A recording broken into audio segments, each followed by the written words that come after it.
One Question is brought to you by Turnkey Search, a top industry search firm since 1996.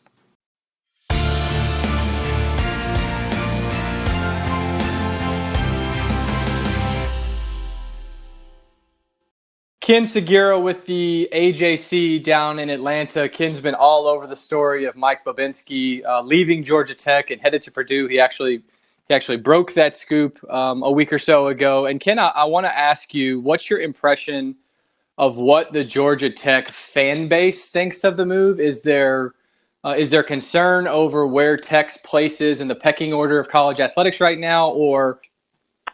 It's a little bit complicated. I mean, I think, and it's always kind of hard to suss out what sort of impact an athletic director has. I think fans, their interaction with them is the team winning or losing, and how much do we see him around, that kind of thing. And Mike, for better or worse, however much you want to, assign him credit or blame, the football team and basketball teams both weren't very good this past year. They had to make a coaching change with basketball. And so when he left, I think, actually a lot of fans weren't that upset to see him go. And also, too, just being visible and talking to fans and so forth, being out there was not a strength of his. And so that probably impacted just the way fans perceived him. But also, too, I think there were some fans who were like, is Purdue a better job? What did it say about us? But I think ultimately there were probably various reasons why this all shook out, and I think fans maybe see it as, okay, maybe we can go out and get someone who might be a better fit for us, this next hire. You've also covered in the follow-up to Mike's departure, where I don't know if they're key boosters or not, but certainly some supporters have said we need a fundraiser in here. We need somebody who can go out and raise money. In your view of the position, is that also what you would say is really key for the next AD at Tech? I would say so. I think Georgia Tech is not ever probably going to be one of those schools where they're just, printing cash. They have a hard time selling out their stadium. Right now, the basketball team is, at least the next couple of years, is going to be hard for them to sell tickets. They're being in the ACC, they're about to hit it a little bit with the ACC network launching, and that revenue stream opening up a little bit, maybe a good bit.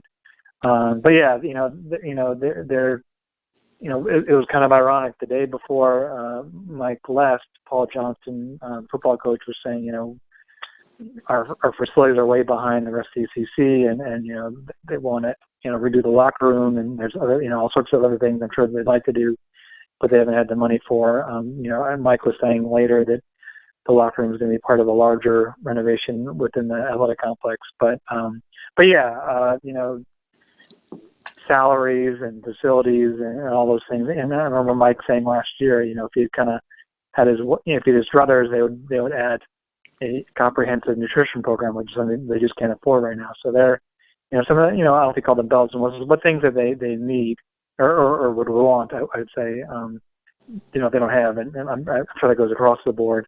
And so, yeah, someone that can go out and raise more money, however they do it, is going to be, I think, a big part of what this next AD should have as part of his or her, skill set. Do you have any expectation on what kind of timeline President Peterson and or this internal committee he has constructed may be working off of to, announce who the search firm may be, and then ultimately hire a new AD?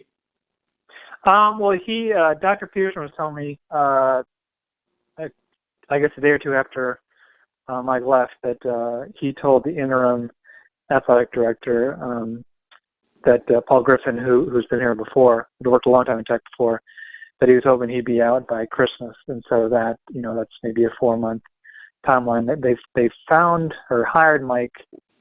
Dan Rada coach left end of October, and Mike was hired in January, so that's 3 months, I guess. And so, yeah, I would think somewhere in that window is probably about what they started. Maybe that new person's gets started first of the year. Beyond facilities, and you mentioned the lack of a nutrition plan department wide, what other challenges are there within the marketplace or for the university when it pertains to athletics? Sure. And yeah, I wouldn't say that the nutrition thing is 1A, but it's just something I remember mentioning. But I think being in Atlanta is a tough place to try to kind of get your name out. You obviously got the Falcons and Braves and Hawks, and really Georgia has a far bigger presence in terms of alumni and just fan interest than Georgia Tech does, and I'm going to guess that's probably going to always be the case. And so you're fighting a pretty tough battle just to get people to notice you. And I think one kind of long-standing challenge that the school has had is that Tech being a technical school and a really good one. I think a lot of grads end up going to wherever, Boston or Silicon Valley or wherever else it might be, or any other international, they go back home, and so there isn't always necessarily a large base of alumni right around the corner. So that's part of it.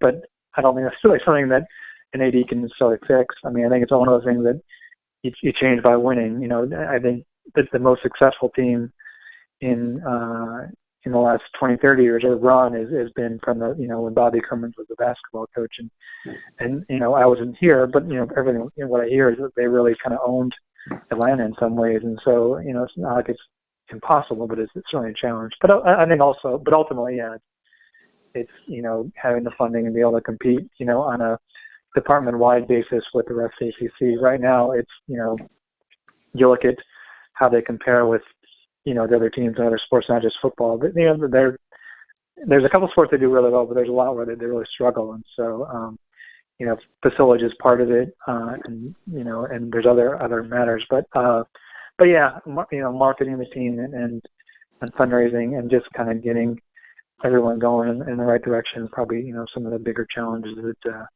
an AD would face coming in. Last question, and I always save this one for last when I talk to media members about open AD jobs. Is there anything that would surprise you on how the process plays out? I mean, my sense of things is, given the way Tech hires, not just ADs, but all their coaches, it's usually someone that's maybe an assistant at another power, or like in this case, number 2 AD at a power conference school, or it's someone like Mike, who came from, a group of 5, school, like, Mike came from Xavier. So, and that's just kind of a function of like the pecking order that we talked about, and also just, what Tech can afford. They're not going to,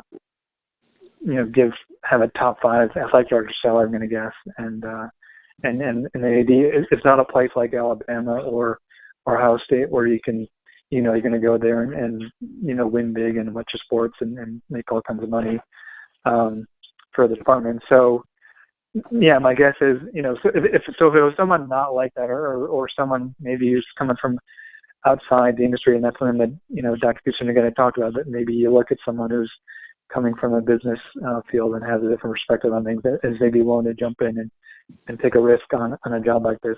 That would be my suspicion of who it might end up being. So if someone who comes from kind of outside those range of possibilities, that would surprise me.